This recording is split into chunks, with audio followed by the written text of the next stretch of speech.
Well, another federal budget has come around already. We only had one in March, and we're having another one next week in October. And of course, the reason why we're having a budget before the next scheduled budget in May next year is that the new Labor government wants to stamp their authority on our fiscal position. So we can hardly wait to see what sort of authority they plan to stamp. You know, it's not going to be like the sort of budgets that we've seen in the past. So for instance, the budget in 2014 for the new Abbott government was so extreme that basically from that point, the Abbott government's popularity sunk, and of course, Abbott lost his position as leader some years later.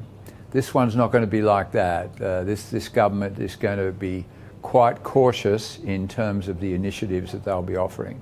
The first thing, of course, that we'll see is that any of the tax benefits that the previous government has put on that are due to expire in this year will not be extended.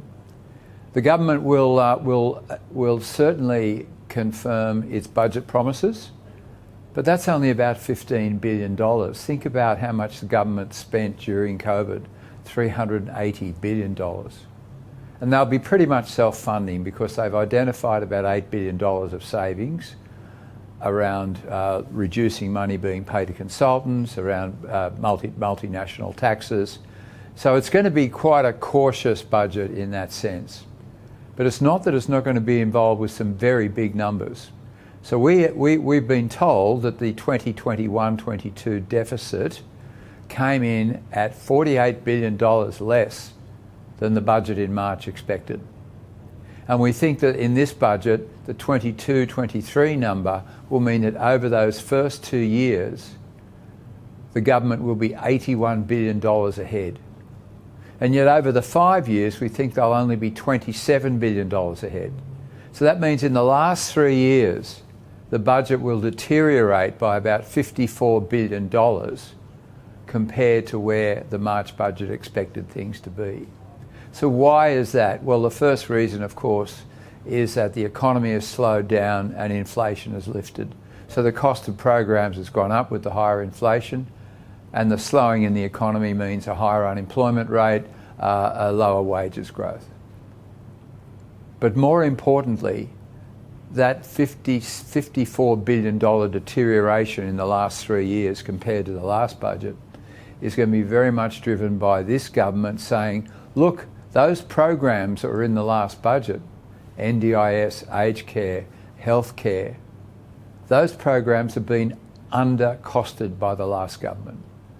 And they're going to significantly increase the costs of all of those additional programs. So while the previous budget told us that the deficit would come down substantially over the course of 5 years, this budget is going to tell us that it's actually going to be increasing. And the Treasurer will form the conclusion from that Australia has a major fiscal challenge. Now, the stage 3 tax cuts, for instance, will not be touched in this budget. But because they cost about $20 billion a year, we will see a case over the course of the next 6 months or so for reviewing those tax cuts. And in the May budget next year, it's possible that we'll see some changes going on there. And I'm sure there are a number of other surprises that we haven't anticipated in our budget numbers, and we'll just have to wait on budget night for those surprises. Thanks very much.